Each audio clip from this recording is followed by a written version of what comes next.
Hi everyone, welcome back to the Be Kind, Be Happy podcast. Today I'm very excited to be interviewing Leigh so that we can get up close and personal with Leigh and learn all about Leigh in terms of his inspirations and motivations in life. So without further ado, let's find out who is Leigh.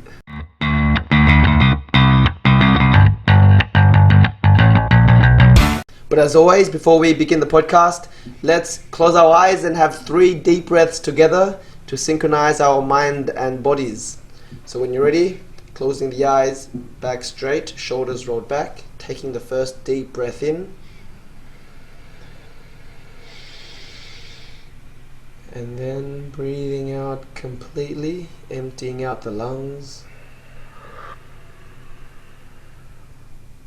Second breath in, all the way in, fill up the lungs.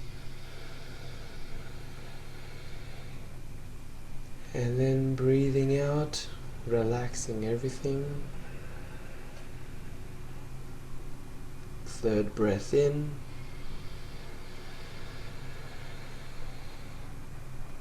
And third breath out, relaxing everything. And when you're ready, opening up the eyes. Let's begin the podcast. Okay, so I'm very excited to be interviewing my good friend Leigh, but before I ask the first question, let me give a very brief intro on Leigh.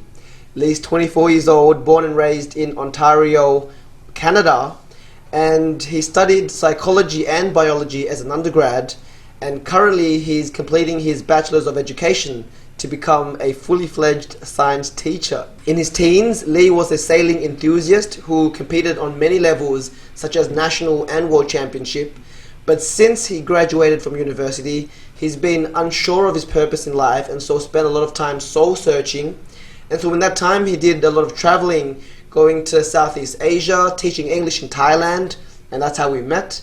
Leigh also went to Central America and South America, where he did a lot of traveling, developed a lot of insight and experience. Today we're getting up close and personal with Leigh to understand his motivations, inspirations and life visions. So without further ado, let's learn all about Leigh. Good morning, folks. Hello everyone. So welcome back, everyone. I'm happy to be back. We ended up taking a brief week off and just kind of planned a little bit towards our goals for the future for this podcast. And it's nice to reconnect with you, Byron. Ultimately, that's the greatest blessing of this podcast for me. Yep. And so, Leigh, before we get into the questions, was there anything about the intro that I missed out or that you wanted to add on so that people can have a clearer understanding of who Leigh is? I think you covered a lot there. You did a great job. Yeah. I would just say my whole life, additionally, I've probably been most passionate towards the environment, plants and animals and people and interactions. And like, that's kind of interesting now at 24, I can look back and say like, yeah, when I was very young, I had the same passions as I do now. Just kind of started to go full speed towards them. Nice. And so to fit into the theme of our podcast, because we talk a lot about, what the inspirations and motivations in life. So what is your why in life and what drives you to do the things that you do? That could be the first question, Leigh. What is your why? In order to answer that question, I feel like we have to go back a little bit in time. So we go back to when I finished my undergrad, and I was probably the most sad and unsure I've ever been about my life and my future. When I closed my eyes and thought about where I'd be in 5 years, I just kind of didn't really see anything. So that's not the best place you want to be, but there's something inside me that it's never settled for mediocrity. And it's like, that can be a blessing and a curse in a lot of ways.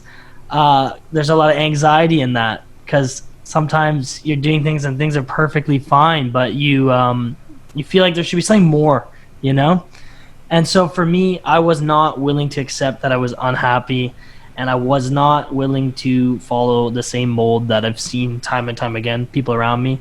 And so I decided that I would go to Asia. It really worked out well for me because I always wanted to go there. I thought global warming is getting worse, and the reefs are dying, and the forests are getting chopped down. So I better get out there and see nature before it's maybe too late. And so I didn't really know what I was going to see or what was going to happen to me when I left, but I just went for it.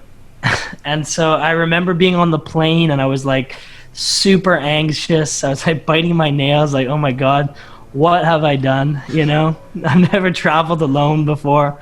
And I packed up like all my most important things into a backpack, and that's what I brought. And I bought no return tickets. So Wow. it was all in. Wow. And I remember arriving in Bangkok and just being totally overwhelmed, overstimulated, terrified. And I realized that I had to make a decision here. Like, I had to figure out how I can survive. And I just went back to my roots. And I think I've always been a happy person, and I've always a smiley person, and I've always been really a kind person, I think. And so I just kind of went into that. And the next, now we're here, like 2 years later, and some of the most incredible things have happened to me. Like, I met the love of my life. I found what I believe is my why. And so yeah, it's been incredible. And I think it all comes back to following your heart and listening to your heart. No longer listening to what other people are telling you to do. Just do what you know is important to you, and act the way you know is important to you from your heart. Nice. So getting into the why. So you have to have that backstory, I think, because it's not as simple as like you just wake up one day and it's like there's a word before your eyes, and it's like why, and then it's like an answer. You have to experience things to find out your why. You'll never really find out your why if you're still inside your box, right? You probably have to go outside your comfort zone. There's all these little things that we touched on throughout the podcast. And so I found myself teaching, right? And I did not think that I was going to ever be a teacher, but let alone be like teaching young kids.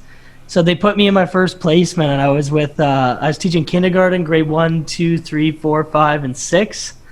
And it was intense, right? Like, it was like totally overwhelming, but so much positive energy. Because like the kids are just happy, man. They're happy you're there. They're happy to be there. They're playing. They're having fun.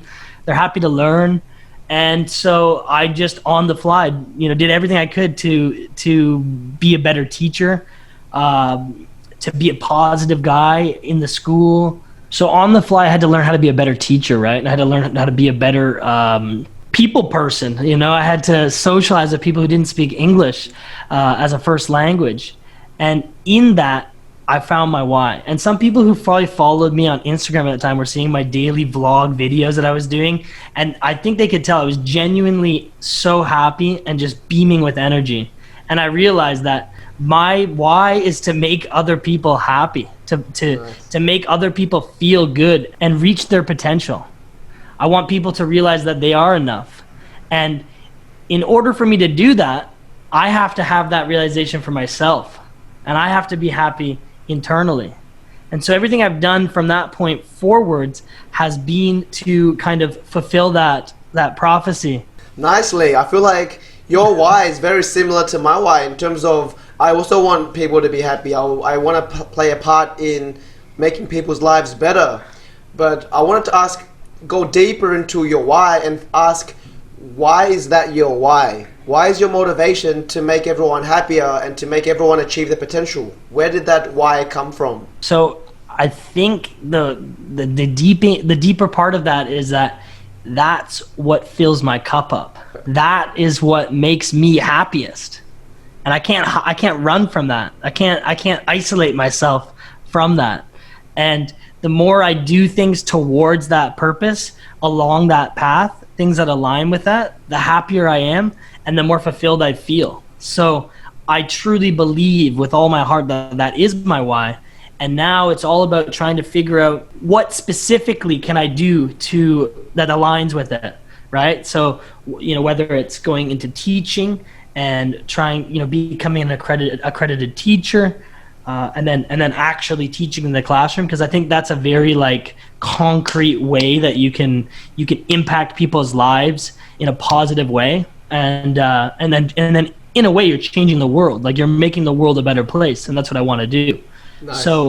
So as I age and as I go along this path, I'm finding little other things that I want to do. Like we started this podcast, I met you, and there's other ways that I can make little impacts on my own life and hopefully on the lives of other people. So Leigh, to tie into your why, because our podcast, and I can see also from a lot of the things that you say and the energy that you have, is that you focus a lot on self-development and self-actualization. So I wanted to understand from your perspective, where did that begin? Where did your journey of, like trying to reach your own potential and understanding more about yourself, where did that journey begin? And what was the initial inspiration for this to begin? It's hard to pinpoint this. It's a really good question, Byron. It goes back to all ages of Leigh, all versions of Leigh. I was always trying to probably reach my potential that I could reach. The problem was I had like a lens there, and maybe it was an ego, but time and time again I would reach a point where I was like, I'm happy, like I figured out some things, I'm happy where I am in my life, everything's good, and then I just kind of went on like a coast mode, right? Because I didn't have a why, and I didn't have like a calling or a purpose that would transcend across my whole life. It was just like, figure out a way to be happy now, figure out a way to make the people around me happy now, and that's good enough. So the problem with that is that if you don't have a mindset for continual growth, you will start regressing before you even know it. Like it's an unconscious regression. But it's crazy how quick it is. It's like the universe's gift, If you want to keep going up, you will keep going up. There'll be moments where you aren't, but you eventually will follow that path up. But if you say, okay, this is good enough, you will always regress. You can't work out and get fit and then stop working out and stay fit. It doesn't happen, right? And that works with the mind and the spirit, everything, right? So that's just an interesting thing that I found out through failure. Because I don't know, and there's an ego in that for sure. So now my approach is that I'll never know enough. There's so many people out there.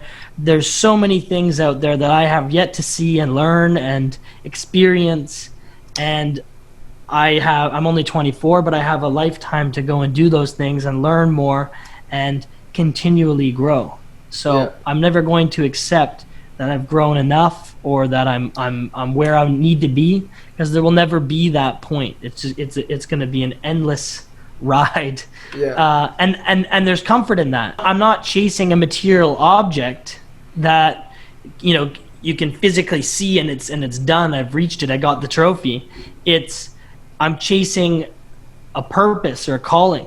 And maybe those other things will come along the way, or maybe I'll have to have those things in order to achieve other things to get to where I want to be as I progress. I'm not chasing a material object, right? So it's endless because I'm chasing a calling or a purpose. And so to build on that, Leigh, because I also want to learn, take you deeper into this question.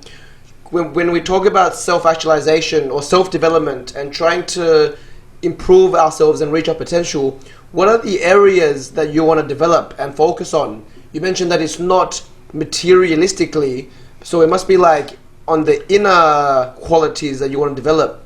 What are the main criterias, or what are the main areas in life that you are consciously trying to develop and improve on? Personally, one area that I'm trying to really work on is reactivity. The less reactive you are, the more in control you are and the more present you'll be. So you can react in a positive way, which I've always done, but the duality of that is that you can also react in a negative way. So if you're sensitive or receptive to like positive energy and happiness, that fires you up as well. Just as much, someone could be yelling over there, nothing towards you or at you, and it feels like the world is ending inside. And so I'm trying to find like a better balance for that. And then when I have that balance, then I can decide when and where to use the positive energy. And yeah, so I think that'll be more beneficial to other people, but ultimately more beneficial to myself. I'm trying to be kinder. And I learned this a lot from you, to be honest, but you have to practice radical kindness, right? Like you have to practice kindness when no one's around, kindness to yourself. It's unconditional, effortless, and eternal, which we've covered a lot of times, but that's like really something that you have to practice. And that's the keep going, keep growing. You have to keep doing that as well. And the more you do it, the better you'll get at it. Yeah. So that's another thing that just briefly that I'm really trying to focus on. And again, I have my moments, so I'm not there yet, and maybe I'll never be there, but I'm trying, So knowing yourself personally, and also from the conversations we've had, I know that another area that you are very deeply invested in and deeply passionate about is the environment. And so can you explain a little bit about your relationship with the environment, and how did it all begin, and how do you perceive the environment, and why do you feel so close to the environment, and that you're so caring of the environment? Yeah, nice question, Byron. I think that's a real calling just from, I think, the day I was born. Like I really do believe that there's something there. I've always loved plants and animals. When I was in grade 4 or something, they were chopping down these 2 massive trees at my elementary school, right? And I like made signs, and I was like trying to gather the people in my classmates, like, we're gonna do a protest, man. Like we're gonna stop them from chopping down these big trees, because these big trees are everything. And I got taken to the principal's office, and the principal was like yelling at me. It's the craziest stuff, because it's like so much negative reinforcement there. Like I feel like my heart was definitely in the right place, and maybe they shouldn't have never chopped those trees down. So I've always felt this like crazy strong connection to plants and animals. I think it's part of being receptive of energy. And yeah. So like when I pet like a dog or a puppy, like I literally am like vibrating. I'm so excited even thinking about it. And to take it a step further, this is something that I've thought of now as I've gotten older, and I was talking to you about it before, and it's like everything is happening right now simultaneously. Yeah. So you can live in that connection even when you're apart. So like right now, when I got up this morning, on this side of the world, there's birds coming out and getting up. In the forests up there, there's people, there's animals, plants and animals jumping around. There's probably the first snowfall somewhere closer up north.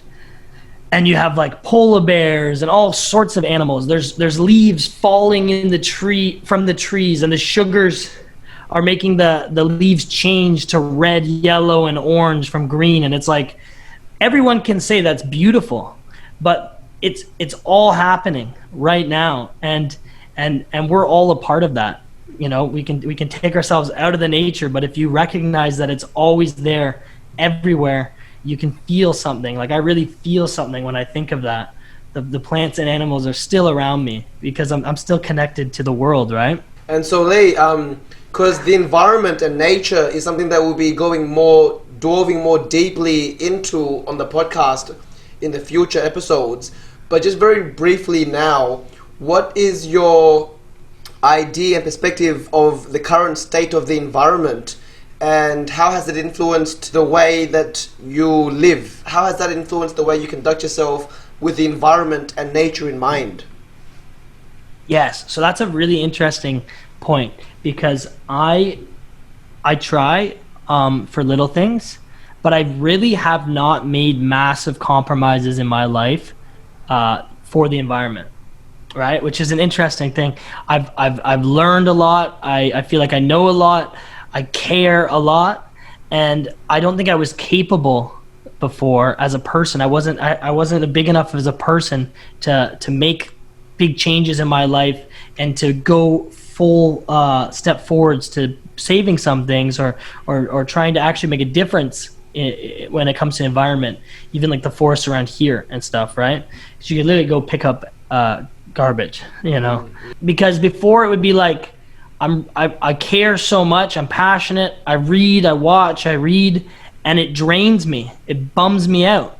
Yeah. And it might fire me up to have a really exciting, passionate rant about it, but ultimately I'm not doing anything, you know? So part of this purpose and calling is to make plants and animals, make the world a better place.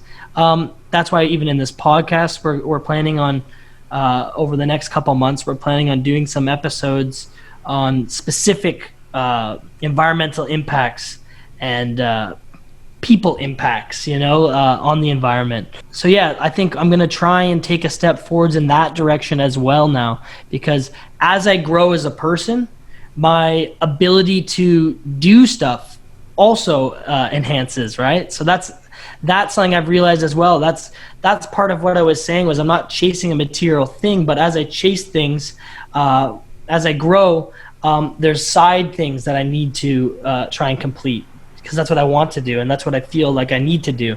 So yeah, I hope that answers the question. Yeah, for sure. Nice. So Leigh, after talking a bit about your journey of self-development and actualization, as well as your relationship with the environment, what are some interesting insights and realizations you've had about life through your experiences so far? Another good question, Byron. Very deep. So first and foremost, probably the biggest change in my life was going to Asia and then seeing so many beautiful people, kind souls, meeting people like yourself, people that are free thinkers. They live a free life, and they follow their passions, because that gives you the confidence to follow your passions yourself, right? And then secondly, the more beautiful things you see in nature, as well, the more you want to protect those things, the more you want to be able to positively impact those things, especially when they're in crisis. And so that can be said for people all around the world that are in crisis, and it can be said for plants and animals and ecosystems all around the world that are in crisis. So that kind of is definitely a big driver for me, and so I had to realize, though, that it's all happening. You're going to be overwhelmed by it if you care, but realistically, what can you do? And so you have to get yourself in a position where you can actually make a difference in anything, And so that's like, I'm going to get in a position where I can make a positive impact. I'm going to, because I know I can, and I know I will. And anything that I've ever really wanted to do or wanted to achieve, I've done and I've achieved my whole life. So that's like a realization, and in that realization, it's like, oh, I'm enough. I'm the only reason I would think I'm not enough is from a different lens, but not from my own lens. From my lens, I'm enough, and maybe I just haven't done enough yet. But I'm only 24, so there's all sorts of things that I need to do, and so I have to do those things. And that's when you get to that point, there's something that you can call, it's called focus, right? There's this clear focus now, and when you have that focus, everything can be accomplished, and you can do things that you maybe couldn't do before. Like you can put way more effort into something, and you wouldn't believe how capable you are. So that realization is all in together, right?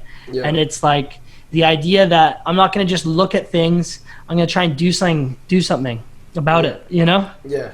And cool. And so, like, in terms of the impact that you want to have, we have to first understand what people want, right? Understand the people and where they're coming from. And so, having met so many different types of people with different backgrounds and cultures, living in different countries, what is one thing that you learned from meeting so many different people from different areas of life? Is there like a common ground that where everyone from around the world meets somewhere? Yeah, well, that was something I touched on before, not on this podcast, but this is something I put some time into as well. And it was like the language of kindness. you know? And that was what I was talking about earlier when I said I had to fall back on my heart because I had nothing else. When you don't speak the same language, if you're smiling and you're loving and you're kind and you're unconditionally those things, then there you can find somewhere, some place, some way to communicate, whether it's just obviously putting more time in to try and actually understand each other, or it's like a positive smile or a hug or something. It transcends, it goes across all language, all culture, because we're all people. And it's just like a dog, like if you pet a dog in a loving way, it picks up on that instantly.